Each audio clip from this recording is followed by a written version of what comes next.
ಕರ್ತನಲ್ಲಿ ಪ್ರೀತಿಯ ಆಸರೆ ಟಿವಿ ವೀಕ್ಷಕರೆಲ್ಲರಿಗೂ ಸ್ವಸ್ಥ ಬೋಧನೆ ಕಾರ್ಯಕ್ರಮಕ್ಕೆ ನಿಮ್ಮನ್ನು ಆತ್ಮೀಯವಾಗಿ ಸ್ವಾಗತಿಸುತ್ತೇವೆ. ಪ್ರೀತಿಯ ವೀಕ್ಷಕರೇ, ಅನೇಕ ಸಂಚಿಕೆಗಳಿಂದ ನಾವು ಸ್ವಸ್ಥ ಬೋಧನೆ ಕಾರ್ಯಕ್ರಮದಲ್ಲಿ ಅನೇಕ ವಿಷಯಗಳನ್ನು ನಾವು ವಾಕ್ಯದ ಅಡಿസ്ഥാನದಲ್ಲಿ ನಾವು ಕಲಿಯಲಿಕ್ಕೆ ಸಾಧ್ಯವಾಯಿತು. ಅನೇಕರಿಗೆ ಇದು ಪ್ರಯೋಜನವಾಯಿತು ಎಂದು ಅನಿಸುತ್ತದೆ. ಕಳೆದ ಸಂಚಿಕೆ ನಾವು ಅನೇಕ ಸಂಚಿಕೆಗಳಾಗಿ ಸಭೆಯ ಕುರಿತಾಗಿ ತಂದೆಯ ದೇವರ ಹೃದಯದಲ್ಲಿದ್ದಂತಹ ಒಂದು ಭಯಕ್ಕೆ ಲೋಕದಲ್ಲಿ ದೇವರ ಸಭೆ ಕಟ್ಟುವಂಥದ್ದು, ಆ ವಿಷಯವಾಗಿ ನಾವು ಅನೇಕ ವಿಷಯಗಳನ್ನು ಸಂಚಿಕೆಗಳಾಗಿ ಕಲಿತುಕೊಂಡು ಬಂದೆವು. ಇವತ್ತು ಕೂಡ ನಾವು ಅನೇಕ ವಿಷಯಗಳು ಕಲಿಯಲಿಕ್ಕಿದ್ದೇವೆ. ನಮ್ಮಲ್ಲಿ ಕಲಿಸಿಕೊಳ್ಳುವುದಕ್ಕಾಗಿ ಉಡುಪಿಯಲ್ಲಿ ಸೇವೆ ಮಾಡ್ತಿರುವಂಥ ಪಾಸ್ಟರ್ ವಿದ್ಯಾರ್ಥಿಗಳಿದ್ದಾರೆ. ಯೇಸು ಕ್ರಿಸ್ತನ ನಾಮಗಳಲ್ಲಿ ಕಾರ್ಯಕ್ರಮಕ್ಕೆ ಸ್ವಾಗತಿಸೋಣ. ಪಾಸ್ಟರ್, ಕಳೆದ ನಾವು ಸಂಚಿಕೆಯಲ್ಲಿ ಸಭೆಯ ಕುರಿತಾಗಿ ನಾವು ಬಹಳ ಕಲಿತುಕೊಳ್ಳಲಿಕ್ಕೆ ಸಾಧ್ಯವಾಯಿತು. ಈಗ ದೇವರು ಈ ಲೋಕದಲ್ಲಿ ಸಭೆಯನ್ನು ಸ್ಥಾಪಿಸಿದ, ಆತನ ಸಭೆ ಭೂಲೋಕದಲ್ಲಿ ಆತನ ಮರಣದ ಮೂಲಕವಾಗಿ ದೇವರು ಸಭೆಯನ್ನು ಸ್ಥಾಪಿಸಿದ. ಈಗ ಸಭೆ ಬೆಳೆಯೋದಕ್ಕೆ ಅದಕ್ಕೊಂದು ಬೋಧನೆ ಬೇಕಿತ್ತು. ಆ ಬೋಧನೆ ಅಸ್ಥಿವಾರದ ಬೋಧನೆಗಳು, ಅದರ ಬಗ್ಗೆ ನಮಗೆ ವಿವರಿಸಿಕೊಳ್ಳಬೇಕು. ಖಂಡಿತವಾಗಿ ನಾವು ಈಗಾಗಲೇ ಅನೇಕ ವಿಷಯಗಳನ್ನು ಸಭೆಯ ಬಗ್ಗೆ ನೋಡಿದ್ದೇವೆ ಮತ್ತು ಯಾವ ರೀತಿಯಾಗಿ ನಾವು ದೇವರ ಆ ಸೃಷ್ಟಿಯ ಆ ಪ್ರಾರಂಭದಿಂದ ಹಿಡಿದುಕೊಂಡು ಮನುಷ್ಯನ ಉತ್ಪತ್ತಿ, ಮನುಷ್ಯನ ಪಾಪದಲ್ಲಿ ಬಿದ್ದು ಹೋಗಿದ್ದು, ಅದಕ್ಕಿಂತ ಮೊದಲು ನಾವು ನೋಡಿದ್ದೇವೆ ಸೈತಾನ ಯಾವ ರೀತಿ ಮೊದಲು ದೇವದೂತನಾಗಿದ್ದ, ಬಿದ್ದು ಹೋದ. ಆಮೇಲೆ ಯಾವ ರೀತಿಯಾಗಿ ದೇವರು ಮನುಷ್ಯನನ್ನು ಮಾಡಿದರು, ಮನುಷ್ಯ ಯಾವ ರೀತಿ ಬಿದ್ದು ಹೋದಂಥ ಮನುಷ್ಯನಿಗೋಸ್ಕರ ದೇವರು ಇಟ್ಟಂಥ ಯೋಜನೆಗಳು, ಅವನನ್ನು ರಕ್ಷಣೆಗೆ ತರಬೇಕು. ಅದಕ್ಕೋಸ್ಕರ ದೇವರು ಅಬ್ರಹಾಮನನ್ನು ಆರಿಸಿಕೊಂಡು ಆತನ ವಂಶ ಇಸ್ರಾಯೇಲನ್ನು ಆರಿಸಿಕೊಂಡು ಆ ಇಸ್ರಾಯೇಲ್ ಮೂಲಕವಾಗಿ ದೇವರು ಪ್ರವಾದಿಗಳನ್ನು, ಸತ್ಯವೇದ ಅಥವಾ ಬೈಬಲ್ ಗ್ರಂಥವನ್ನು ಕೊಟ್ಟು ಆ ಇಸ್ರಾಯೇಲ್ಯರ ಮೂಲಕವಾಗಿ ದೇವರು ತನ್ನ ಒಬ್ಬನೇ ಮಗನಾದ ಕ್ರಿಸ್ತನನ್ನು ಭೂಮಿಗೆ ಕಳಿಸಿಕೊಟ್ರು. ಮತ್ತು ಇದಕ್ಕೆ ಸಂಬಂಧಪಟ್ಟಂಥ ಅನೇಕ ವಿಷಯಗಳನ್ನು, ಅದರ ಜೊತೆಯಲ್ಲಿ ಅನೇಕ ವಿಷಯಗಳನ್ನು ನಾವು ಕಲಿತಿದ್ದೇವೆ. ಈಗ ಕಳೆದ ಹಲವಾರು ಎಪಿಸೋಡ್ಗಳಲ್ಲಿ ಯೇಸು ಕ್ರಿಸ್ತನ ಮೂಲಕ ದೇವರು ಯಾವ ರೀತಿಯಾಗಿ ಲೋಕದ ಎಲ್ಲ ಜನರನ್ನು ತನ್ನ ಕಡೆಗೆ ಕರೆದುಕೊಳ್ಳುವವರಾಗಿದ್ದಾರೆ, ಸೇರಿಸಿಕೊಳ್ಳುವವರಾಗಿದ್ದಾರೆ. ಮತ್ತು ಯಾವ ರೀತಿಯಾಗಿ ಯೇಸು ಕ್ರಿಸ್ತನ ಸಭೆ ಇಡೀ ಲೋಕದ ಎಲ್ಲ ಜನರನ್ನು ಒಳಗೊಂಡು ದೇವರಾಜ್ಯಕ್ಕೆ ಸೇರಿಸುವಂಥದ್ದಾಗಿರ್ತದೆ. ಎಲ್ಲ ವಿಷಯಗಳನ್ನು ನೋಡಿದ್ದೇವೆ. ಈಗ ಸಭೆಯ ಕೆಲವು ಮುಖ್ಯವಾದಂಥ, ಮೂಲಭೂತವಾದಂಥ ಅಥವಾ ಅಸ್ಥಿವಾರದ ರೀತಿಯಲ್ಲಿರುವಂಥ ಅಡಿಪಾಯ ಬೋಧನೆಗಳನ್ನು ನಮಗೆ ನೋಡಿಕೊಳ್ಳುವಾಗ ಕೆಲವೊಂದು ವಿಷಯಗಳಿದ್ದಾವೆ. ಅದರಲ್ಲಿ ಮೊದಲನೇದು ಅಥವಾ ಮುಖ್ಯವಾಗಿ ಇರುವಂಥ ವಿಷಯ ಅಂತ ಹೇಳಿದರೆ ಮಾನಸಾಂತರ ಅಥವಾ ಮನಸ್ಸು ದೇವರ ಕಡೆಗೆ ತಿರುಗಿಕೊಳ್ಳುವಂಥದ್ದು.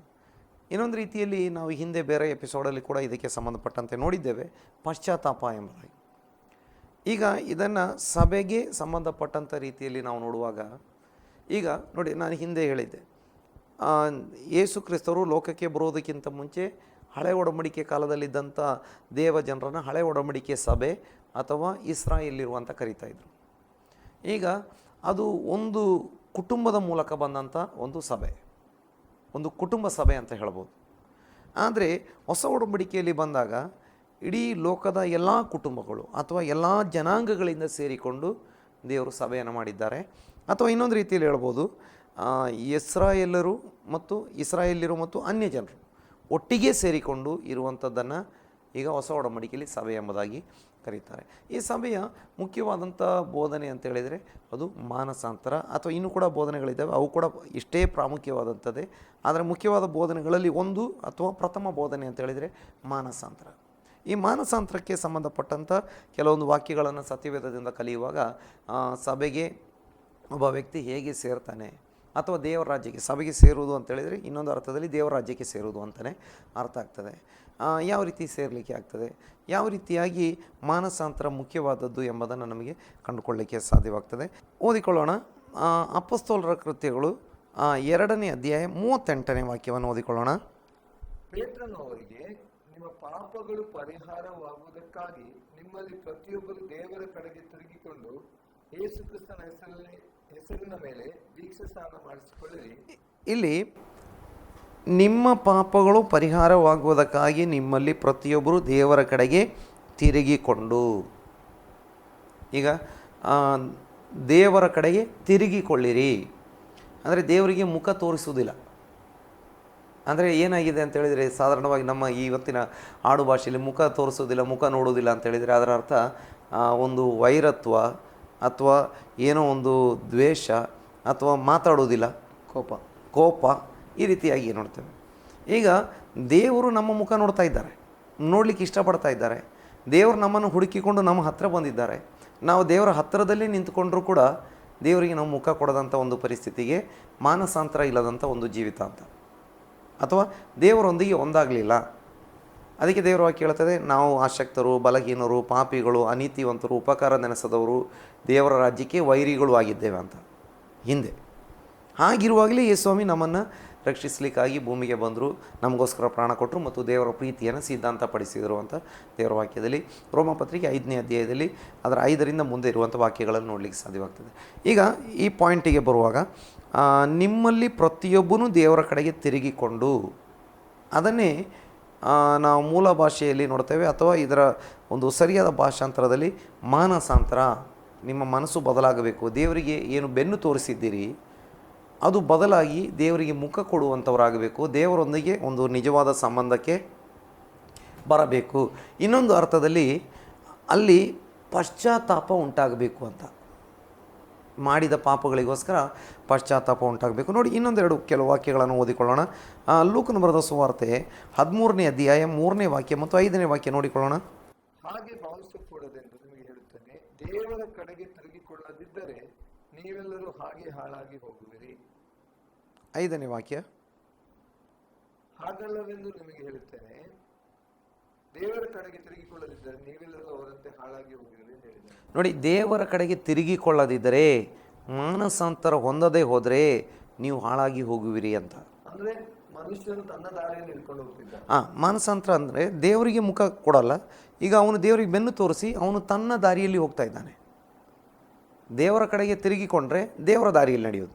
ಈಗ ತನ್ನ ದಾರಿಯಲ್ಲಿ ನಡೀತಾ ಇದ್ದಾನೆ, ಪಾಪದ ದಾರಿಯಲ್ಲಿ ನಡೀತಾ ಇದ್ದಾನೆ, ಅಥವಾ ಎಲ್ಲ ಅನ್ಯಾಯ, ಅಶುದ್ಧತನ ಮತ್ತು ದೇವರು ದ್ವೇಷಿಸುವಂಥ ಮಾರ್ಗದಲ್ಲಿ ನಡೀತಾ ಇದ್ದಾನೆ. ಈಗ ಅವನೇನು ಮಾಡಬೇಕು? ದೇವರ ಕಡೆಗೆ ತಿರುಗಿಕೊಳ್ಳಬೇಕು. ಅಲ್ಲಿ ಹೇಳ್ತಾ ಇದ್ದಾರೆ, ಪಿಲಾತ ಕೆಲವೊಬ್ಬರನ್ನು ಕೊಲ್ಲಿಸಿದ್ದ, ಒಂದು ಬುರುಜು ಬಿದ್ದು ತುಂಬ ಜನ ಸತ್ತೋಗಿದ್ದರು. ಅದಕ್ಕೆ ಆ ಕಾಲದಲ್ಲಿ ಜನ ಹೇಳ್ತಿದ್ರು, ನೋಡಿ ಅವರಿಗೆ ಶಿಕ್ಷೆ ಅದು ದೇವರ ಶಿಕ್ಷೆ ಅಂತ. ಆಗ ಯೇಸು ಹೇಳ್ತಿದ್ದಾರೆ, ಅವರಿಗೆ ಅದೇ ದೇವರ ಶಿಕ್ಷೆ ಅಂತ ನೆನೆಸ್ಬೇಡಿ. ಅಥವಾ ಬುರುಜು ಬಿದ್ದು ಕೋಟೆ, ಬುರುಜು ಗೋಡೆ ಬಿದ್ದು ಜನ ಸತ್ತರು ಅಂತ ಅದಕ್ಕೆ ಅವರು ಪಾಪಿಗಳು, ಎಲ್ಲ ಜನರಿಗಿಂತ ಪಾಪಿಗಳು ಅಂತ ಭಾವಿಸ್ಬೇಡಿ. ಮತ್ತು ಆ ಪಿಲಾತ ಏನು ಕೊಂದಿದ್ದಾನೆ ಅವರೇ ಎಲ್ಲ ಜನರಿಗಿಂತ ಪಾಪಿಗಳು, ಅದಕ್ಕೆ ಅವರಿಗೆ ಮರಣ ಶಿಕ್ಷೆ ಬಂತು ಅಂತ ಭಾವಿಸಬೇಡಿ. ಮಾನಸಾಂತರ ಹೊಂದದಿದ್ದರೆ ಎಲ್ಲರಿಗೂ ಏನಾಗ್ತದೆ? ಒಂದು ಕಾಲದಲ್ಲಿ ಶಿಕ್ಷೆ ಬರ್ತದೆ. ಮಾನಸಾಂತರ ಹೊಂದದಂಥ ಎಲ್ಲರಿಗೂ ಒಂದು ಕಾಲದಲ್ಲಿ ಏನಾಗ್ತದೆ? ಶಿಕ್ಷೆ ಖಂಡಿತವಾಗಿ ಬರ್ತದೆ. ಅಂದರೆ ಇಲ್ಲಿ ಏನು ಮಾಡಬೇಕು? ಮಾನಸಾಂತರ ಹೊಂದಬೇಕು, ಮನಸ್ಸು ಬದಲಾವಣೆ ಆಗಬೇಕು, ಮನಸ್ಸು ಪರಿವರ್ತನೆಯಾಗಿ ದೇವರ ಕಡೆಗೆ ತಿರುಗಿಕೊಳ್ಳಬೇಕು. ಅದು ಹೇಗೆ ತಿರುಗಿಕೊಳ್ಳುವಂಥದ್ದು? 2 ಕೊರಿಂಥ್ಯ 7ನೇ ಅಧ್ಯಾಯ ಅದರ 9 ಮತ್ತು 10ನೇ ವಾಕ್ಯವನ್ನು ಓದಿಕೊಳ್ಳೋಣ. ನಿಮಗೆ ದುಃಖವಾಯಿತೆಂದು ನಾನು ಸಂತೋಷ ಪಡದೆ, ನೀವು ದುಃಖಪಟ್ಟು ಬೇರೆ ಮನಸ್ಸು ಹೊಂದಿದ್ದಕ್ಕಾಗಿ ಸಂತೋಷ ಪಡುತ್ತೇನೆ. ನೀವು ದೇವರ ಚಿತ್ತಾನುಸಾರವಾಗಿ ದುಃಖಿಸಿದ್ದರಿಂದ ನಿಮ್ಮಿಂದ ಯಾವುದರಲ್ಲಿಯೂ ನಷ್ಟ ಪಡಲಿಲ್ಲವಲ್ಲ. ದೇವರ ಚಿತ್ತಾನುಸಾರವಾಗಿರುವ ದುಃಖವು ಮಾನಸಾಂತರ ಉಂಟು ಮಾಡಿ ರಕ್ಷಣೆಗೆ ಕಾರಣವಾಗಿದೆ. ಆ ಮಾನಸಾಂತರದಲ್ಲಿ ಪಶ್ಚಾತ್ತಾಪಕ್ಕೆ ಆಸ್ಪದವಿಲ್ಲ. ಆದರೆ ಲೋಕದವರಿಗಿರುವಂತಹ ದುಃಖವು ಮರಣವನ್ನುಂಟು ಮಾಡುತ್ತದೆ. ನೋಡಿ, ಇಲ್ಲಿ ನೀವು ದೇವರ ಚಿತ್ತಾನುಸಾರವಾಗಿ ದುಃಖಿಸಿದ್ದರಿಂದ, ಅಂದರೆ ಪಾಪಕ್ಕಾಗಿ, ಮಾಡಿದ ಪಾಪಕ್ಕಾಗಿ ದುಃಖಿಸಿದ್ರಿಂದ ನಿಮಗೆ ನಷ್ಟ ಆಗುವುದಿಲ್ಲ. ಮತ್ತು ಮುಂದೆ ಹೇಳ್ತೀವಿ, ದೇವರ ಚಿತ್ತಾನುಸಾರವಾಗಿರೋ ದುಃಖವು ಮಾನಸಾಂತರವನ್ನು ಉಂಟು ಮಾಡಿ ರಕ್ಷಣೆಗೆ ಕಾರಣವಾಗಿದೆ. ನಾವು ನಮ್ಮ ಪಾಪಗಳಿಗಾಗಿ ಸುವಾರ್ತೆ ಕೇಳಿ ನಮ್ಮ ಪಾಪಗಳಿಗಾಗಿ ನಾವು ಪಶ್ಚಾತ್ತಾಪ ಪಟ್ಟು, ನಾವು ಯೇಸು ಸ್ವಾಮಿ ನಮಗೋಸ್ಕರ ಶಿಲುಬೆ ಮೇಲೆ ಪ್ರಾಣ ಕೊಟ್ಟರು, ನಮಗೋಸ್ಕರ ಅವರು ಬದುಕಿಯದು ಬಂದಿದ್ದಾರೆ, ನಾನೊಬ್ಬ ಪಾಪಿ ಅಂತ ತಿಳಿದುಕೊಂಡು ನಾನು ದೇವರ ಚಿತ್ತಾನುಸಾರವಾಗಿ ದುಃಖಪಟ್ಟು, ಅಯ್ಯೋ ದೇವರೇ ನಾನು ಪಾಪ ಮಾಡಿದ್ದೇನಪ್ಪ, ನನಗೋಸ್ಕರವೇ ನೀನು ಇಷ್ಟೊಂದು ಕಷ್ಟ ಅನುಭವಿಸಿದ್ದಿ, ಈ ರೀತಿ ನಾವು ಪಶ್ಚಾತ್ತಾಪಪಟ್ಟು ನಾವು ದೇವರ ಕಡೆಗೆ ತಿರುಗಿಕೊಂಡ್ರೆ ಅಲ್ಲಿ ಮಾನಸಾಂತರ ಆಗ್ತದೆ. ದೇವರ ವಾಕ್ಯ ಅದನ್ನು ನೇರವಾಗಿ ಹೇಳ್ತಾ ಉಂಟು, ಅಲ್ಲಿ ಯಾವ ಮುಚ್ಚುಮರೆ ಇಲ್ಲ, ನೇರವಾಗಿ ಹೇಳ್ತಾ ಉಂಟು. ದೇವರ ಚಿತ್ತಾನುಸಾರವಾಗಿರುವ ದುಃಖವು ಮಾನಸಾಂತರ ಉಂಟು ಮಾಡ್ತದೆ, ಮತ್ತು ಆ ಮಾನಸಾಂತರ ಏನು? ರಕ್ಷಣೆಗೆ ಕಾರಣವಾಗಿದೆ. ಮಾನಸಾಂತರದಿಂದಲೇ ನಮಗೆ ರಕ್ಷಣೆ ಬರ್ತದೆ. ದೇವರ ಚಿತ್ತಾನುಸಾರವಾಗಿ, ದೇವರ ಮುಂದೆ, ಸುಮ್ಮನೆ ಯಾವುದೋ ವಿಷಯಕ್ಕೆ. ನೋಡಿ, 2 ಉದಾಹರಣೆ ನೋಡ್ಬೋದು. ಒಂದು, ಇಸ್ಕರಿಯೋತ ಯೂದ, ಅವನು ಆ್ಯಕ್ಚುಲಿ ಅವನಿಗೆ ಪಶ್ಚಾತ್ತಾಪ ಆಗ್ತದೆ. ಇಸ್ಕರಿಯೋತ ಯೂದನಿಗೆ ಪಶ್ಚಾತ್ತಾಪ ಆಗ್ತದೆ. ಅವನು ಪಶ್ಚಾತ್ತಾಪ ಪಟ್ಕೊಂಡು ಏನು ಮಾಡ್ತಾನೆ? ಬಂದು ಯಾಜಕರ ಹತ್ರ ನಾನು ಆ ನೀತಿವಂತರ ಹಿಡಿದುಕೊಟ್ಟು ಪಾಪ ಮಾಡಿದ್ದೇನೆ ಅಂತೆಲ್ಲ ಹೇಳ್ತಾನೆ. ಆದರೆ ಅದು ದೇವರ ಮುಂದೆ ಅವನು ಪಶ್ಚಾತ್ತಾಪ ಪಡಲಿಲ್ಲ. ಅವನು ಪಟ್ಟ ಪಶ್ಚಾತ್ತಾಪ ಯಾಜಕರ ಮುಂದೆ. ಕೊನೆಗೆ ಅವನು ಉರುಳು ಹಾಕೊಂಡು ಸಾಯ್ತಾನೆ ಮತ್ತು ಅವನ ಆತ್ಮ ಕೂಡ ನಷ್ಟ ಆಗ್ತದೆ. ಆದರೆ ಪೇತ್ರ ಪಶ್ಚಾತ್ತಾಪ ಪಡ್ತಾನೆ. ಪೇತ್ರ ಹೇಳಿದ್ದು, ಯಾರು ಬಿಟ್ಟು ಹೋದ್ರು ಸ್ವಾಮಿ ನಿನ್ನನ್ನು ಬಿಟ್ಟು ಹೋಗಲ್ಲ, ಯಾರು ಬೇಕಾದರೆ ಹೋಗಲಿ, ನಾನು ನಿನ್ನನ್ನು ಬಿಟ್ಟು ಹೋಗಲ್ಲ. ಯೇಸ್ವಾಮಿ ಹೇಳಿದ್ರು, ಇಲ್ಲ, ಈ ರಾತ್ರಿ ಕೋಳಿ 2 ಸಲ ಕೂಗೋದಕ್ಕಿಂತ ಮುಂಚೆ ನೀನು 3 ಸಲ ನನ್ನನ್ನು ಅಲ್ಲಗಳೆಯುವಿ, ನನ್ನ ಪರಿಚಯ ಇಲ್ಲ ಅಂತ ಹೇಳುವಿ ಅಂತ. ಇಲ್ಲ ಸ್ವಾಮಿ, ಖಂಡಿತ ಇಲ್ಲ ಅಂತ ಹೇಳ್ತಾನೆ. ಆದರೆ ಯೇಸ್ವಾಮಿ ಹೇಳಿದ ಪ್ರವಾದನೆ ಥರನೇ ಕೋಳಿ 2 ಸಲ ಕೂಗುವುದಕ್ಕಿಂತ ಮೊದಲು ಇವನು 3 ಸಲ, ಇವನು ಕೂಗಿದ್ದೇ ಜಾಸ್ತಿ ಆಯಿತು. ಕೂಗಿ ಹೇಳ್ತಾನೆ, ನನಗೆ ಯೇಸುವಿನೊಂದಿಗೆ ಯಾವ ಸಂಬಂಧ ಇಲ್ಲ, ಯೇಸುವಿನ ಪರಿಚಯನೂ ಇಲ್ಲ ಅಂತ. ಮತ್ತು ಕೊನೆಗೆ ಬೈಯುವುದಕ್ಕೂ ಶಾಪ ಹಾಕೋದಕ್ಕೂ ಪ್ರಾರಂಭಿಸಿದಂತೆ. ಅಲ್ಲಿ ಯೇಸ್ವಾಮಿನ ಎಂಕ್ವೈರಿ ಮಾಡ್ತಾಯಿದ್ರು, ವಿಚಾರಣೆ. ಆ 3ನೇ ಕೋಳಿ ಕೂಗಿದ ಕೂಡಲೇ ಯೇಸ್ವಾಮಿ ತಿರುಗಿ ಪೇತ್ರನ ಮುಖ ನೋಡಿದರು. ಅಷ್ಟು ಗುಂಪಿನ ಮಧ್ಯದಲ್ಲಿ ಪೇತ್ರನಿಗೆ ಗೊತ್ತಾಯಿತು, ನನ್ನನ್ನೇ ನೋಡಿದರು. ಆಗ ಅವರಿಗೆ ನೆನಪು ಬಂತು, ಏನು ಯೇಸು ಹೇಳಿದ್ರಲ್ಲ, ಕೋಳಿ ಕೂಗೋದಕ್ಕಿಂತ ಮೊದಲು ನೀನು 3 ಸಾರಿ ನನ್ನನ್ನು ಪರಿಚಯ ಇಲ್ಲ ಅಂತ ಹೇಳುವಿ ಅಂತ. ಅವನು ಹೊರಗೆ ಹೋಗಿ ಅದನ್ನು ನೆನೆಸಿಕೊಂಡು ನಿಜವಾಗಿ ಪಶ್ಚಾತ್ತಾಪ ಪಡ್ತಾನೆ, ನಿಜವಾಗಿ ದುಃಖಪಟ್ಟು ಅವನು ಅದಕ್ಕೆ ನೋಡಿ ನಂತರ ಏನಾಯಿತು ಅಂತ ಹೇಳಿದರೆ, ಅವನಿಗೆ ಕರ್ತನ ಕಡೆಗೆ ಒಂದು ಮರಳಿ ಬರೋಣ ದೊರಕ್ತು. ಅದೇ ದೇವರ ಚಿತ್ತಾನುಸಾರವಾಗಿ ನಾವು ಪಶ್ಚಾತ್ತಾಪ ಪಡಬೇಕು. ಆ ಪಶ್ಚಾತ್ತಾಪದಲ್ಲಿ ಏನಾಗ್ತದೆ, ಮಾನಸಾಂತರ ಉಂಟಾಗ್ತದೆ. ಅಥವಾ ಇನ್ನೊಂದು ರೀತಿಯಲ್ಲಿ ಹೇಳ್ಬೋದು, ದೇವರ ಚಿತ್ತಾನುಸಾರವಾಗಿ ಯೇಸು ಕ್ರಿಸ್ತನ ಮುಂದೆ, ದೇವರ ಮುಂದೆ ನಾವು ಪಶ್ಚಾತ್ತಾಪ ಪಟ್ಟರೆ ನಮ್ಮ ಮನಸ್ಸು ಬದಲಾಗ್ಬಿಡ್ತದೆ. ಸುಮ್ಮನೆ ಅಯ್ಯೋ ನಾನು ತಪ್ಪು ಮಾಡಿದ್ದೇನೆ ಅಂತ ಹೇಳಿದರೆ ಆಗೋದಿಲ್ಲ. ಈ ಕಾಲದಲ್ಲಿ ಬಿಡಿ, ಎಲ್ಲಕ್ಕೂ ಭಾಳ ಈಸಿ, ಸಾರಿ ಅಂತ ಹೇಳ್ಬಿಟ್ರೆ ಮುಗಿ. ಸುಮ್ಮನೆ ದೇವರೇ ಸಾರಿ ಅಂತ ಹೇಳ್ಕೊಂಡು ಮತ್ತೆ ಅದರಲ್ಲಿ ಮುಂದುವರಿಯಂಥದ್ದಲ್ಲ. ದೇವರೇ ನಾನು ತಪ್ಪು ಮಾಡಿದ್ದೇನೆ ಸ್ವಾಮಿ, ಮತ್ತೆ ಅದನ್ನೇ ಮುಂದುವರಿಸೋದು. ಅಥವಾ ಒಂದು ಚಾಳಿ ಅಥವಾ ಅದೊಂದು ರೂಢಿ, ಸಾರಿ ದೇವರೇ, ಓಕೆ ಮತ್ತೆ ಮುಂದುವರಿಸೋದು. ಹಾಗಲ್ಲ, ನಿಜವಾಗಿ ದೇವರ ಚಿತ್ತಾನುಸಾರವಾಗಿ ಪಶ್ಚಾತ್ತಾಪ ಪಟ್ಟಿದ್ದರೆ ಅವನ ಮನಸ್ಸು ಏನಾಗ್ಬಿಡ್ತದೆ, ಚೇಂಜ್ ಆಗ್ಬಿಡ್ತದೆ, ಇದು ಮಾಡಲ್ಲ. ನಂತರ ಏನಾಗ್ತದೆ, ಅವನಿಗೆ ರಕ್ಷಣೆಗೆ ಕಾರಣವಾಗ್ತದೆ. ಇನ್ನು ಕೆಲವು ವಾಕ್ಯಗಳನ್ನು ಓದಿಕೊಳ್ಳೋಣ, ನಮಗೆ ಸಮಯ ದಾಟ್ತಾ ಇರೋದ್ರಿಂದ ಬೇಗ. ಮತ್ತಾಯನ ಸುವಾರ್ತೆ 3ನೇ ಅಧ್ಯಾಯ 6ನೇ ವಾಕ್ಯ, 3ನೇ ಅಧ್ಯಾಯ 8ನೇ ವಾಕ್ಯ, ಎರಡನ್ನೂ ಕೂಡ ಓದಿಕೊಳ್ಳೋಣ. ಅವರು ತಮ್ಮ ತಮ್ಮ ಪಾಪಗಳನ್ನು ಹೇಳಿಕೊಂಡು ಯೋರ್ದಾನ್ ಹೊಳೆಯಲ್ಲಿ ಈಗ ದೀಕ್ಷಾಸ್ನಾನಕ್ಕೆ ಬಂದಿದ್ದಾರೆ. ಪಶ್ಚಾತ್ತಾಪ ಹೇಗೆ ಅಂದರೆ, ಒಂದು ಮನುಷ್ಯನ ಮುಂದೆ ಮಾಡಿದ ತಪ್ಪುಗಳಿಗೆ ಮನುಷ್ಯರ ಹತ್ರವೂ ಕೂಡ ನಾವು ಪಾಪ ಅಥವಾ ನಾವು ಪಶ್ಚಾತ್ತಾಪ ಪಡಬೇಕು ಅಥವಾ ಕ್ಷಮೆ ಕೇಳಬೇಕು. ಇನ್ನು ದೀಕ್ಷಾಸ್ನಾನ ಮಾಡಿಸಿಕೊಳ್ಳುವಂಥವರು ದೇವರ ಮುಂದೆ, ದೀಕ್ಷಾಸ್ನಾನಕ್ಕೆ ಬರುವಂಥ ಸಮಯದಲ್ಲಿ ದೇವರ ಮುಂದೆ ತಮ್ಮ ತಪ್ಪುಗಳನ್ನು ಅರಿಕೆ ಮಾಡಬೇಕು. ದೀಕ್ಷಾಸ್ನಾನ ಮಾಡಿಸ್ಲಿಕ್ಕೆ ಬಂದಂಥ ಯಾರು ದೀಕ್ಷಾಸ್ನಾನ ಕೊಡ್ತಾರೆ ಅವರ ಮುಂದೆ ಕೂಡ ಅವರಿಗೆ ಕನ್ಫೆಷನ್ ಮಾಡುವಂಥದ್ದು ಅಂತಲ್ಲ, ಆದರೆ ನಾನಿಂಥ ಪಾಪಿಯಾಗಿದ್ದೆ, ನಾನೀಗ ಯೇಸುವನ್ನು ಸ್ವೀಕಾರ ಮಾಡಿದ್ದೇನೆ, ನಾನು ಇನ್ನು ಮುಂದೆ ದೇವರ ಮಗನಾಗಿ ಜೀವಿಸ್ತೇನೆ, ಈ ರೀತಿ ಅರಿಕೆ ಮಾಡಬೇಕಾಗ್ತದೆ. ಹೀಗೆ ಇವರೇನು ಮಾಡಿದ್ರು, ತಮ್ಮ ತಮ್ಮ ಪಾಪಗಳನ್ನು ಹೇಳಿಕೊಂಡು ಏನು ಮಾಡಿದರು, ಅವರು ಯೋರ್ದಾನ್ ಹೊಳೆಯಲ್ಲಿ ದೀಕ್ಷಾಸ್ನಾನ ಮಾಡಿಸಿಕೊಂಡ್ರು. ಇನ್ನು 8ನೇ ವಾಕ್ಯದಲ್ಲಿ ನೋಡ್ತೇವೆ, ಹಾಗಾದರೆ ನಿಮ್ಮ ಮನಸ್ಸು ದೇವರ ಕಡೆಗೆ ತಿರುಗಿತೆಂಬುದನ್ನು ತಕ್ಕ ಫಲದಿಂದ ತೋರಿಸಿರಿ. ನೋಡಿ, ಮಾನಸಾಂತರ, ಒಂದು ಮಾನಸಾಂತರ ದೇವರ ಕಡೆಗೆ ತಿರುಗಿಕೊಳ್ಬೇಕು. ಮಾನಸಾಂತರ ಹೊಂದದಿದ್ದರೆ ನಾಶವಾಗಿ ಹೋಗ್ತೇವೆ. ದೇವರ ಚಿತ್ತಾನುಸಾರವಾಗಿ ನಾವು ಪಶ್ಚಾತ್ತಾಪ ಪಡುವಾಗ ನಮಗೆ ಮಾನಸಾಂತರ ಉಂಟಾಗ್ತದೆ ಮತ್ತು ರಕ್ಷಣೆ ದೊರಕ್ತದೆ. ಮತ್ತು ನಾವು ನೋಡ್ತಾ ಇದ್ದೇವೆ, ನಮ್ಮ ಹೇಗೆ ಮಾನಸಾಂತರ ಮತ್ತು ದೇವರ ಮುಂದೆ ದುಃಖ ಪಡುವ ನಮ್ಮ ಪಾಪಗಳನ್ನು ಒಪ್ಪಿಕೊಳ್ಬೇಕು. ಮತ್ತು ನಾವು ಮಾನಸಾಂತರ ಹೊಂದಿದ್ದೇವೆ, ದೇವರ ಕಡೆಗೆ ತಿರುಗಿದ್ದೇವೆ ಎಂಬುದನ್ನು ತಕ್ಕ ಫಲದಿಂದ ನಾವು ತೋರಿಸಬೇಕು. ಫಲ ಅಂದರೆ ನಮ್ಮ ಜೀವಿತದಲ್ಲಿ ಬದಲಾವಣೆ ಆಗಿದೆ. ಹೌದು, ಅಂದರೆ ಈಗ ನೋಡಿ, ಮೊದಲು ಆರಿಕೆ ಮಾಡಿದರು, ನಾನು ಇಂತಿಂಥ ತಪ್ಪು ಮಾಡುವಂಥವನಾಗಿದ್ದೆ, ಈಗ ಯೇಸುವನ್ನು ಸ್ವೀಕಾರ ಮಾಡಿದ್ದೆ. ಅದೀಗ ದೀಕ್ಷಾಸ್ನಾನ ಮಾಡಿಸ್ಕೊಳ್ಳಿಕ್ಕೆ ಬಂದಾಗ ದೀಕ್ಷಾಸ್ನಾನ ಕೊಡುವವರ ಹತ್ರ ಅವರು ಒಪ್ಪಿಕೊಂಡು ನಾನೊಬ್ಬ ಪಾಪಿಯಾಗಿದ್ದೆ, ಅದನ್ನು ಅದಕ್ಕೆ ಬಹಿರಂಗ ಒಂದು ಸಾಕ್ಷಿ ಹೇಳಬೇಕು. ಎರಡನೇದು, ಈಗ ಕೆಲವೊಬ್ಬರ ಬಗ್ಗೆ ಯೋಹಾನನಿಗೆ ಕನ್ಫರ್ಮ್ ಆಗಲಿಲ್ಲ. ಯಾಕಂದರೆ ಇವರು ದೀಕ್ಷಾಸ್ನಾನ ಮಾಡ್ಕೊಳ್ಳಿಕ್ಕೆ ಬರ್ತಾ ಇದ್ದಾರೆ, ಆದರೆ ಇವರ ಮನಸ್ಸು ದೇವರ ಕಡೆಗೆ ತಿರುಗಿದೆಯಾ ಇಲ್ವಾ ಎಂಬುದು ಯೋಹಾನನಿಗೆ ಕನ್ಫರ್ಮ್ ಆಗ್ತಾ ಇಲ್ಲ. ಯಾಕಂತ ಹೇಳಿದರೆ ಅವರ ಜೀವನ ನೋಡಿದರೆ, ಅವರ ಮುಖ ನೋಡಿದರೆ ಅವರು ದೇವರ ಕಡೆಗೆ ತಿರುಗಿಕೊಂಡ ಥರ ಕಾಣಿಸ್ತಾ ಇಲ್ಲ. ದೀಕ್ಷಾಸ್ನಾನಕ್ಕೆ ರೆಡಿ ಇದ್ದಾರೆ, ಆದರೆ ಅದಕ್ಕೆ ಹೇಳ್ತಾ ಇದ್ದಾನೆ. ಆ ರೀತಿ ಕೆಲವಾರು ಗುಂಪು ಸಿಪಾಯಿಗಳು ಬಂದಿದ್ದರು, ಮತ್ತು ಬೇರೆ ಬೇರೆ ಗುಂಪಿನವರು ಬಂದಿದ್ದರು, ಸುಂಕದವರು ಬಂದಿದ್ದರು. ದೇವರ ವಾಕ್ಯ ಹೇಳ್ತಾರೆ, ಯೋಹಾನ್ ನಮಗೆ ಲೂಕನ ಸುವಾರ್ತೆಯಲ್ಲಿ ನಾವು ನೋಡ್ತೇವೆ. ಆದರೆ ದೇವರ ಕಡೆಗೆ ತಿರುಗಿದ್ದೇವೆ ಎಂಬುದನ್ನು ತಕ್ಕ ಫಲದಿಂದ ನಾವು ತೋರಿಸಬೇಕು. ಇನ್ನು ಇನ್ನೊಂದು ವಾಕ್ಯವನ್ನು ಓದಿಕೊಳ್ಳೋಣ, ನಮಗೆ ಕೆಲವೊಂದು ಇನ್ನೂ ಕೂಡ ಡೀಟೇಲ್ ಆಗಿ ನೋಡ್ಬೋದು. ಮಾರ್ಕನು ಬರೆದ ಸುವಾರ್ತೆ 15ನೇ ವಾಕ್ಯ ಪೂರ್ತಿ ಮತ್ತು 16ನೇ ವಾಕ್ಯದ ಪ್ರಾರಂಭ. ಆಮೇಲೆ ಅವರಿಗೆ, ನೀವು ಲೋಕದ ಎಲ್ಲ ಕಡೆಗೆ ಹೋಗಿ ಜಗತ್ತಿಗೆಲ್ಲ ಸುವಾರ್ತೆಯನ್ನು ಸಾರಿರಿ, ನಂಬಿ ದೀಕ್ಷಾಸ್ನಾನ ಮಾಡಿಸಿಕೊಳ್ಳೋನು. ಇಲ್ಲಿ ನೀವು ಲೋಕದ ಎಲ್ಲ ಕಡೆಗೆ ಹೋಗಿ ಜಗತ್ತಿಗೆಲ್ಲ ಸುವಾರ್ತೆ ಸಾರಲಿ. ಹೇಗೆ ಪಶ್ಚಾತ್ತಾಪ ಬರ್ತದೆ ನಮಗೆ? ಯಾವ ರೀತಿ ಪಶ್ಚಾತ್ತಾಪ? ದೇವರ ಚಿತ್ತಾನುಸಾರ ಪಶ್ಚಾತ್ತಾಪ ಅಂತ ಹೇಳಿದ್ರೆ ಎಂಥ ಪಶ್ಚಾತ್ತಾಪ? ಈಗ ಜಗತ್ತಿನ ಎಲ್ಲ ಭಾಗಗಳಿಗೆ ಸುವಾರ್ತೆಯನ್ನು ದೇವರು ತಿಳಿಸ್ತಾ ಇದ್ದಾರೆ, ಸಾರುವವರು ಸಾರ್ತಾ ಇದ್ದಾರೆ, ಅಥವಾ ದೇವರು ಸಾರಲಿಕ್ಕೆ ಜನರನ್ನು ಕಳಿಸಿದ್ದಾರೆ. ಆ ಸಾರುವ ಸುವಾರ್ತೆಯನ್ನು ಕೇಳಿ ನಂಬಬೇಕು. ಆ ಸುವಾರ್ತೆ ಏನು ಅಲ್ಲಿ ನಂಬಿಕೆ ಅಂತ ಹೇಳಿದರೆ ಅದಕ್ಕೆ ಒಂದು ಅರ್ಥ ಉಂಟು. ಹೇಗೆ ನಂಬಬೇಕು, ಏನು ನಂಬಬೇಕು? ನಂಬುವಂಥದ್ದು, ನಾನೊಬ್ಬ ಪಾಪಿ, ದೇವರು ಪರಿಶುದ್ಧರು, ಪಾಪಿಯಾಗಿರುವಂಥ ನನ್ನನ್ನು ದೇವರು ಪ್ರೀತಿಸ್ತಾ ಇರೋದ್ರಿಂದ ನನಗೋಸ್ಕರ ದೇವರು ತನ್ನ ಒಬ್ಬನೇ ಮಗನನ್ನು ಈ ಭೂಮಿಗೆ ಕಳಿಸಿ ಕೊಟ್ಟರು. ಆ ಯೇಸು ನನಗೋಸ್ಕರ ಶಿಲ್ಬೆ ಮೇಲೆ ಸತ್ರು. ಅವರು 3ನೇ ದಿನ ಬದುಕಿ ಹೋಗ್ಬೋದು. ಅವರು ದೇವರ ಕುಮಾರ. ನೋಡಿ, ಅದನ್ನು ಡಿಟೇಲ್ ಆಗಿ ಏನು ನಂಬಬೇಕು ಎನ್ನುವಂಥದ್ದು ನಮಗೆ ಅಪೊಸ್ತಲ ಕೃತಿ 8:37 ನೋಡ್ತೇವೆ. ಓದಿ, ಅಲ್ಲಿ 37ನೇ ವಾಕ್ಯ, ಅದು ಫುಟ್ ನೋಟ್ಸಲ್ಲಿ ಕೊಟ್ಟಿದ್ದಾರೆ. ಹೇಳಲು ಫಿಲಿಪ್ಪನು, ನೀನು ಮನಃಪೂರ್ವಕವಾಗಿ ನಂಬುವುದಾದರೆ ಆಗಬಹುದು ಎಂದು ಹೇಳಿದನು. ಅದಕ್ಕೆ ಅವನು, ಯೇಸು ಕ್ರಿಸ್ತನು ದೇವಕುಮಾರನೆಂದು ನಂಬುತ್ತೇನೆ ಎಂದು ಹೇಳಿದನು. ನೋಡಿ, ನನಗೆ ದೀಕ್ಷಾಸ್ನಾನ ಮಾಡಿಸಿಕೊಳ್ಳಿಕ್ಕೆ ಏನು ಅಡ್ಡಿ ಅಂತ ಕೇಳ್ತಾ ಇದ್ದಾನೆ. ಆಗ ಫಿಲಿಪ್ಪನು ಹೇಳ್ತಾ ಇದ್ದಾನೆ, ನೀನು ಮನಃಪೂರ್ವಕವಾಗಿ ನಂಬುವುದಾದರೆ ಯಾವ ಅಡ್ಡಿಯೂ ಇಲ್ಲ. ಆಗ ಕಂಚುಕಿ ಹೇಳ್ತಾ ಇದ್ದಾನೆ, ನಾನು ಯೇಸು ಕ್ರಿಸ್ತರನ್ನ ದೇವಕುಮಾರನೆಂದು ನಂಬುತ್ತೇನೆ.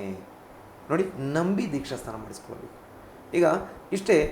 ಮಾನಸಾಂತರ ಹೇಗೆ ಪ್ರಾರಂಭ ಆಗ್ತದೆ ಅಂತ ಹೇಳಿದರೆ, ಸುವಾರ್ತೆ ಸಾರಲ್ಪಡ್ತದೆ.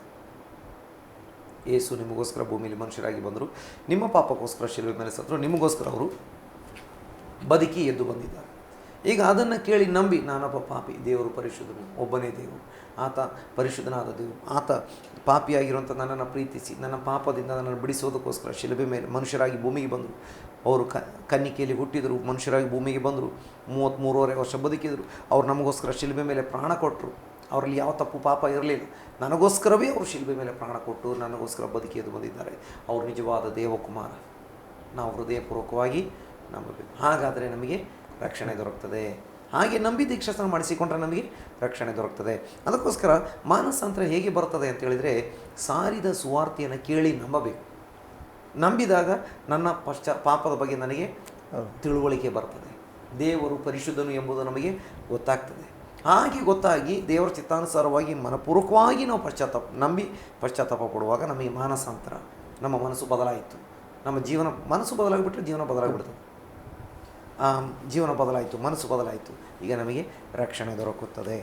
ಇನ್ನು ಹಳೆ ಒಡಂಬಡಿಕೆಯಲ್ಲಿ ಕೂಡ ಇದರ ಬಗ್ಗೆ ಅನೇಕ ವಿಷಯಗಳಿದ್ದಾವೆ. ಹೇಗೆ ಅಂತ ಹೇಳಿದರೆ, ಈ ಮಾನಸಾಂತರ ಅನ್ನುವಂಥದ್ದು ಅಕಸ್ಮಾತ್ತಾಗಿ ಹೊಸ ಒಡಂಬಡಿಕೆಯಲ್ಲಿ ಪ್ರಕಟವಾದಂಥ ಒಂದು ವಿಷಯನ ಅಂತ ಕೇಳಿದರೆ ಖಂಡಿತವಾಗಿಯೂ ಅಲ್ಲ. ನೋಡಿ, ಹಳೆ ಒಡಂಬಡಿಕೆಯಲ್ಲಿ ನಾನು ಆಗಲೇ ಹೇಳಿದೆ, ಅಬ್ರಹಾಮನ ವಂಶಿಕರಾದಂಥ ಇಸ್ರಾಯೇಲ್ಯರನ್ನು ದೇವರು ಸ್ವಂತ ಜನ ಅಂತ, ಕುಟುಂಬ ಸಭೆ ಅಂತ ದೇವರು ಆರಿಸಿಕೊಂಡರು. ಅಲ್ಲಿ ಅವರಿಗೆ ಅಬ್ರಹಾಮನ ಸಂತತಿ ಅಂತ ಗುರುತಿಸ್ಕೊಳ್ಳಿಕ್ಕೆ ನಾವು ಓದಿಕೊಳ್ಳೋದು ಬೇಡ, ದೊಡ್ಡ ಒಂದು ವಾಕ್ಯ ಭಾಗ ಆಗ್ತದೆ. ಆದಿಕಾಂಡ 17ನೇ ಅಧ್ಯಾಯ 10-14 ನೋಡುವಾಗ ಅಲ್ಲಿ ದೇವರು ಅಬ್ರಹಾಮನಿಗೆ ಹೇಳ್ತಾ ಇದ್ದಾರೆ, ನಾನು ನಿನ್ನೊಂದಿಗೆ ಒಂದು ಒಡಂಬಡಿಕೆ ಮಾಡಿಕೊಳ್ತೇನೆ. ಆ ಒಡಂಬಡಿಕೆಯ ಗುರುತು ನಿನ್ನ ಶರೀರದಲ್ಲೇ ಇರಬೇಕು.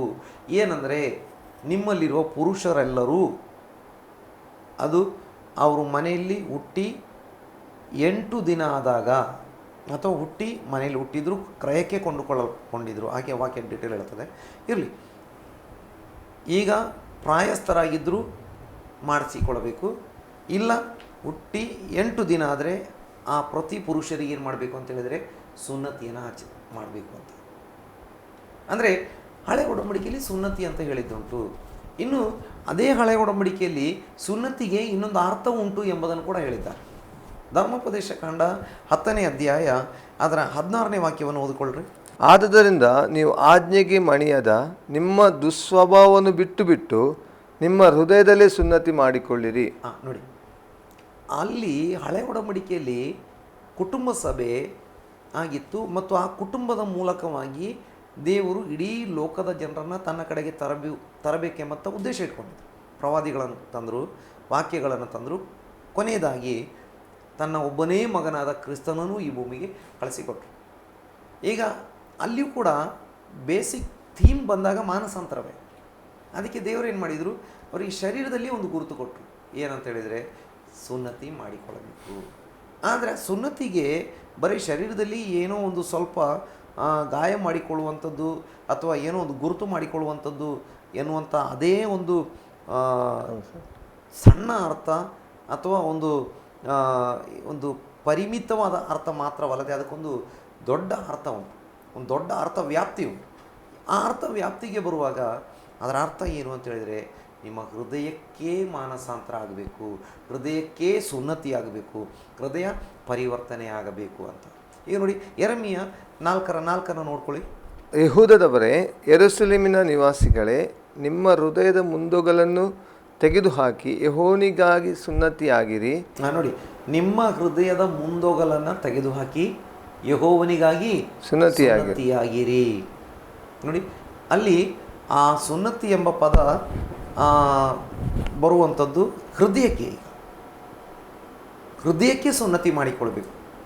ಆ ಮುಂದೊಗಲು, ಆ ಹೃದಯದ ಮುಂದೆ ಇಷ್ಟು ಒರಟಾಗಿ ದೇವರ ವಾಕ್ಯ ಹೃದಯಕ್ಕೆ ಹೋಗದೆ, ಮಾನಸಾಂತರ ಆಗದೆ ಬ್ಲಾಕ್ ಮಾಡುವಂಥ ಆ ಮುಂದೊಗಲನ್ನು ತೆಗೆದುಹಾಕಬೇಕು ಅಂತ. ಅಂದರೆ ಹಳೆಯ ಒಡಂಬಡಿಕೆಯಲ್ಲೂ ಕೂಡ ದೇವರು ಇಸ್ರಾಯೇಲ್ಯರು ಅಂತ ಒಪ್ಪಿಕೊಳ್ಬೇಕು ಅಂತ ಹೇಳಿದರೆ, ಪುರುಷರಿಗೆ ಅವರ ಆ ಮಾನಸ್ಥಾನದಲ್ಲಿ ಆಗುವಂಥ ಸುನ್ನತಿಗಿಂತಲೂ ಮುಖ್ಯವೇನಾಗಿತ್ತು ಅಂತ ಹೇಳಿದರೆ, ಅವರ ಹೃದಯದಲ್ಲಿ ಆಗತಕ್ಕಂಥ ಸುನ್ನತಿಯಾಗಿತ್ತು. ನೋಡಿ, ಇದನ್ನು ಹೊಸ ಒಡಂಬಡಿಕೆಯಲ್ಲಿ ಬಂದಾಗ ಕ್ಲಿಯರ್ ಆಗಿ ನೋಡ್ತೇವೆ. ನಮಗೆ ರೋಮಪತ್ರಿಕೆ 2ನೇ ಅಧ್ಯಾಯ 29ನೇ ವಾಕ್ಯ. ಆದರೆ ಒಳಗೆ ಯೆಹೂದ್ಯನಾಗಿರುವವನೇ ಯೆಹೂದ್ಯನು, ಮತ್ತು ಹೃದಯದಲ್ಲಿ ಆಗುವ ಸುನ್ನತಿಯ ಸುನ್ನತಿ. ಇದು ಬಾಹ್ಯಾಚಾರಕ್ಕೆ ಸಂಬಂಧಪಟ್ಟದಲ್ಲ, ಆತ್ಮ ಸಂಬಂಧಪಟ್ಟದೆ. ಇಂಥ ಸುನ್ನತಿ ಇದ್ದವನಿಗೆ ಬರುವ ಹೊಗಳಿಕೆಯು ದೇವರಿಂದಲೇ ಹೊರತು ಮನುಷ್ಯರಿಂದ ಬರುವುದಿಲ್ಲ. ನೋಡಿ, ಒಳಗೆ ಯೆಹೂದ್ಯನಾಗಿರುವವನೇ ಯೆಹೂದ್ಯನು, ಹೊರಗೆ ಯೆಹೂದ್ಯನಾಗಿರುವವನು ಯೆಹೂದ್ಯನು ಅಲ್ಲ. ಹೃದಯ ಸುನ್ನತಿಯೇ ಸುನ್ನತಿ. ನೋಡಿ, ಹಳೆಯ ಒಡಂಬಡಿಕೆಯಲ್ಲಿಯೂ ದೇವರ ರಾಜ್ಯಕ್ಕೆ ಬರಬೇಕು ಅಂದರೆ ಮಾನಸಾಂತರ ಆಗಬೇಕಾಗಿತ್ತು. ಆದರೆ ಅದರ ಒಂದು ಗುರುತಿನ ರೀತಿಯಲ್ಲಿ ಶರೀರಕ್ಕೆ ಅವರಿಗೆ ಸುನ್ನತಿ ಕೊಟ್ಟಿದ್ದರು, ಮತ್ತು ಅದು ಪುರುಷರಿಗೆ ಮಾತ್ರ ಇರುವಂಥದ್ದಾಗಿತ್ತು. ಹೊಸ ಒಡಂಬಡಿಕೆಗೆ ಬರುವಾಗ ಸ್ತ್ರೀ ಪುರುಷ ವ್ಯತ್ಯಾಸವಿಲ್ಲದೆ ಪ್ರತಿಯೊಬ್ಬೊಬ್ಬರ ಹೃದಯಕ್ಕೆ ಸುನ್ನತಿ ಆಗಲೇಬೇಕು. ಇನ್ನು ಹೊಸ ಒಡಂಬಡಿಕೆಯಲ್ಲಿ ನಮಗೆ ಬೇರೆ ಕಡೆಗಳಲ್ಲಿ ಕೂಡ ನೋಡ್ತೇವೆ, ನಾವು ದೀಕ್ಷಾಸ್ಥಾನದಲ್ಲಿ ಕ್ರಿಸ್ತನೊಂದಿಗೆ ಉಣಲ್ಪಟ್ಟಿದ್ದೇವೆ, ಅದೇ ಕ್ರಿಸ್ತೀಯ ಸುನ್ನತಿ ಅಂತೆಲ್ಲ ನಾವು ಬೇರೆ ಕಡೆ ನೋಡ್ತೇವೆ. ಸುನ್ನತಿಯನ್ನು ಹೊಂದಿಕೊಂಡಿದ್ದೇವೆ ಅಂತ ಇದರಲ್ಲಿ ಕೊಲೊಸ್ಸೆ ಪತ್ರಿಕೆ 2ನೇ ಅಧ್ಯಾಯ 12ನೇ ವಾಕ್ಯದಲ್ಲಿ ನೋಡ್ತೇವೆ. ಇನ್ನು ಸುನ್ನತಿಯ ಬಗ್ಗೆ ಅನೇಕ ವಿಷಯಗಳನ್ನು ನಾವು ನೋಡ್ತೇವೆ. ಇರಲಿ, ಏನಿದ್ರು ಹೊಸ ಒಡಂಬಡಿಕೆಯಲ್ಲಿ, ಹಳೆಯ ಒಡಂಬಡಿಕೆಯಲ್ಲಿ ಮಾನಸಾಂತರ ಭಾಳ ಮುಖ್ಯ. ಇನ್ನು ಹೊಸ ಒಡಂಬಡಿಕೆಗೆ ಬರುವಾಗ, ಹಳೆಯ ಒಡಂಬಡಿಕೆಯಲ್ಲಿ ಆ ಒಂದು ಕುಟುಂಬಕ್ಕೆ ಮಾತ್ರ, ಆ ಕುಟುಂಬದ ಎಲ್ಲರೂ ಅವರು ಮಾನಸಾಂತರ ಆಗದಿದ್ದರೂ ಶರೀರದಲ್ಲಿ ಸುನ್ನತಿ ಹೊಂದಿಕೊಂಡಿದ್ದರೆ ಅವರು ಯಹೂದ್ಯ ಕುಟುಂಬವಾಗಿರ್ತಿತ್ತು. ಆದರೆ ಹೊಸ ಒಡಂಬಡಿಕೆಗೆ ಬರುವಾಗ ಲೋಕದ ಎಲ್ಲ ಕುಲಗಳಿಂದ ದೇವರು ಆರಿಸಿಕೊಂಡಂಥವರು ದೇವರ ರಾಜ್ಯಕ್ಕೆ ಬರಬೇಕು, ಸಭೆಗೆ ಬರಬೇಕು ಅಂತೇಳಿದರೆ ಸಾರಿದ ಸುವಾರ್ತೆಗೆ ಅವರು ಕಿವಿಗೊಟ್ಟು ಕೇಳಿ ಹೃದಯದಿಂದ ಯೇಸುವನ್ನು ನಂಬಿ, ದೇವಕುಮಾರನೆಂದು ನಂಬಿ, ನನಗೋಸ್ಕರ ಅವರು ಸತ್ತಿದ್ದಾರೆ, ನನ್ನ ಪಾಪಗಳಿಗೋಸ್ಕರ ಶಿಲುಬೆ ಮೇಲೆ ಸತ್ತಿದ್ದಾರೆ, ನನಗೋಸ್ಕರ ಅವರು 3ನೇ ದಿನ ಎದ್ದು ಬಂದಿದ್ದಾರೆ ಅಥವಾ ತಂದೆಯ ದೇವರು ಎಬ್ಬಿಸಿದ್ದಾರೆ, ನಾನೊಬ್ಬ ಪಾಪಿ, ಯೇಸುವಿನ ಅಗತ್ಯ ನನಗೆ ಉಂಟು, ಯೇಸು ಕ್ರಿಸ್ತನ ಹೊರತು ನನ್ನ ಪಾಪ ಪರಿಹಾರ ಮಾಡಿಕೊಳ್ಳಲಿಕ್ಕೆ ಸಾಧ್ಯವಿಲ್ಲ, ಯೇಸುವೆ ನನ್ನ ಪಾಪ ಪರಿಹಾರ ಮಾಡು, ಈ ರೀತಿ ಬೇಡಿಕೊಳ್ಳುವಾಗ ಅವನೇನಾಗ್ತಾನೆ ಅಂತ ಹೇಳಿದರೆ ಹೃದಯ ಸುನ್ನತಿ ಅವನಿಗೆ ಆಗ್ತದೆ. ಮತ್ತು ಅವನು ಲೋಕದ ಯಾವುದೇ ಜಾತಿ, ಜನಾಂಗ, ಪ್ರಜೆ, ಕುಲ, ಯಾವುದೇ ಪಂಗಡಕ್ಕೆ ಸೇರಿದ ವ್ಯಕ್ತಿಯಾಗಿದ್ದರೂ ಅವನು ದೇವರ ಸಭೆಗೆ ಸೇರ್ತಾನೆ ಮತ್ತು ದೇವರ ರಾಜ್ಯಕ್ಕೆ ಅವನು ಹಕ್ಕುದಾರನಾಗಿ ಮಾರ್ಪಡ್ತಾನೆ. ಹೀಗಿರುವುದರಿಂದ ದೇವರ ಸಭೆಗೆ ಸೇರಬೇಕು ಅಂತ ಹೇಳಿದರೆ ಖಂಡಿತವಾಗಿಯೂ ಅವನಿಗೆ ಮಾನಸಾಂತರ ಅಥವಾ ದೇವರ ಕಡೆಗೆ ತಿರುಗಿಕೊಂಡು ಅವನಿಗೆ ಮಾನಸಾಂತರ ಉಂಟಾಗಲೇಬೇಕು. ಇದು ದೇವರ ಸಭೆಯ ಅತ್ಯಂತ ಮುಖ್ಯವಾದ ಬೋಧನೆ. ಅಲ್ಲದೆ ಬೇರೆ ಪಂಗಡಗಳು ಸರಿ ಇಲ್ಲ, ಕ್ರೈಸ್ತರ ಪಂಗಡಕ್ಕೆ ಸೇರಿಕೊಂಡು ಬಿಡೋಣ ಅಂತ ಸೇರುವಂಥದ್ದು ದೇವರಿಗೂ, ದೇವರ ರಾಜ್ಯಕ್ಕೂ, ದೇವರ ವಾಕ್ಯಕ್ಕೂ ಸಂಬಂಧವೂ ಇಲ್ಲ. ಅದಕ್ಕೆ ದೇವರ ವಾಕ್ಯದಲ್ಲಿ ಯಾವ ಒಂದು ಆಧಾರವೂ ಇಲ್ಲ. ಆ ಪಂಗಡ ಸರಿ ಇಲ್ಲ, ಆ ಪಂಗಡ ಸರಿ ಇಲ್ಲ, ಅವರ ಬೋಧನೆಗಳು ಸರಿ ಇಲ್ಲ, ಅದಕ್ಕೆ ಇವರ ಸಂಗಡ ಸೇರ್ಕೊಂಡು ಬಿಡ್ತೇವೆ. ಇನ್ನು ಅಲ್ಲಿ ಯಾವುದೋ ಒಂದು ಹೆಸರಿತ್ತು, ಇಲ್ಲಿ ಒಂದು ಅಪೊಸ್ತಲರ ಹೆಸರನ್ನು ಇಟ್ಕೊಂಡು ಬಿಡ್ತೇವೆ. ಅವನು ಯಾವ ಕಾರಣಕ್ಕೂ ದೇವರ ಸಭೆಯ ಅಂಗವಾಗುವುದಿಲ್ಲ, ದೇವರ ರಾಜ್ಯಕ್ಕೆ ಸೇರುವುದಿಲ್ಲ. ದೇವರ ಚಿತ್ತ ಅವನ ಹೆಸರು ಏನಿರಲಿ, ಅವನ ಬಣ್ಣ ಏನಿರಲಿ, ಅವನ ಜಾತಿ ಯಾವುದಿರಲಿ, ಅವನ ಕುಲ ಯಾವುದಿರಲಿ, ಅವನು ಯಾವ ಊರಿಗೆ ಸಂಬಂಧಪಟ್ಟಂಥ ವ್ಯಕ್ತಿಯಾಗಿರಲಿ, ಅವನ ಸಂಸ್ಕೃತಿ ಯಾವುದೇ ಆಗಿರಲಿ, ದೇವರ ವಾಕ್ಯ ಸಕಲ ಕುಲ, ಭಾಷೆ, ಜಾತಿ, ಜನಾಂಗ, ಪ್ರಜೆಗಳಿಂದ ದೇವರು ಯಜ್ಞದ ಕುರಿಯಾದ ಆತನ ರಕ್ತದ ಮೂಲಕವಾಗಿ ಜನರನ್ನು ಕೊಂಡುಕೊಂಡಿದ್ದಾನೆ. ಈಗ ನಂಬಿ ತನ್ನ ಪಾಪಗಳಿಗಾಗಿ ಪಶ್ಚಾತ್ತಾಪ ಪಟ್ಟು ಯೇಸು ಕ್ರಿಸ್ತನೇ ರಕ್ಷಕನು, ಲೋಕದ ರಕ್ಷಕನು, ನನಗೋಸ್ಕರ ಶಿಲುಬೆ ಮೇಲೆ ಸತ್ತಿದ್ದಾನೆ, 3ನೇ ದಿನ ಎದ್ದು ಬಂದಿದ್ದಾನೆ ಅಂತ ನಂಬಿಕೊಂಡು ದೇವರ ಬಳಿಗೆ ಬಂದು ಯೇಸುವನ್ನು ಹೃದಯಕ್ಕೆ ಕರೆಯುತ್ತಾನೋ ಆ ವ್ಯಕ್ತಿ ಏನಾಗ್ತಾನೆ ಅಂತ ಹೇಳಿದರೆ ಅವನಿಗೆ ಪಶ್ಚಾತ್ತಾಪ ಆಗಿದೆ, ಈಗ ಮಾನಸಾಂತರ ಆಗಿದೆ, ಅವನಿಗೆ ರಕ್ಷಣೆಯಾಗಿದೆ, ಅವನು ದೇವರ ಮಗನಾಗಿದ್ದಾನೆ, ಅವನು ದೇವರ ಸಭೆಯಲ್ಲಿ ಸದಸ್ಯನಾಗಿದ್ದಾನೆ, ಮಾತ್ರವಲ್ಲದೆ ದೇವರ ರಾಜ್ಯದಲ್ಲೂ ಅವನಿಗೆ ಹಕ್ಕು ಉಂಟು. ಅದಕ್ಕೆ ಕೊನೆಯೊಂದು ವಾಕ್ಯವನ್ನು ಓದಿ ಈ ಭಾಗವನ್ನು ಮುಗಿಸೋಣ. ಅಪೊಸ್ತಲರ ಕೃತ್ಯಗಳು 2ನೇ ಅಧ್ಯಾಯ 47ನೇ ವಾಕ್ಯ. ದೇವರನ್ನು ಕೊಂಡಾಡುವವರಾಗಿಯೂ ಜನರೆಲ್ಲರ ದಯೆಯನ್ನು ಹೊಂದುವವರಾಗಿಯೂ ಇದ್ದರು. ಕರ್ತನು ರಕ್ಷಣೆ ಮಾರ್ಗದಲ್ಲಿರುವವರನ್ನು ದಿನಾಲೂ ಅವರ ಮಂಡಳಿಗೆ ಸೇರಿಸುತ್ತಿದ್ದನು. ಕರ್ತನು ರಕ್ಷಣೆಯ ಮಾರ್ಗದಲ್ಲಿದ್ದವರನ್ನು ಅವರ ಮಂಡಳಿಗೆ ಅಥವಾ ದೇವರ ಸಭೆಗೆ ಸೇರಿಸ್ತಾ ಇದ್ದನು. ಹೀಗಿರುವುದರಿಂದ ದೇವರ ಸಭೆಗೆ ಸೇರಬೇಕು ಅಂತೇಳಿದರೆ ಮಾನಸಾಂತರ ಆಗಿ ದೇವರ ಚಿತ್ತಾನುಸಾರವಾಗಿ ಪಶ್ಚಾತ್ತಾಪ ಪಟ್ಟು ಅವನಿಗೆ ಮಾನಸಾಂತರ ಉಂಟಾದರೆ ಅವನಿಗೆ ರಕ್ಷಣೆ ಆಗ್ತದೆ.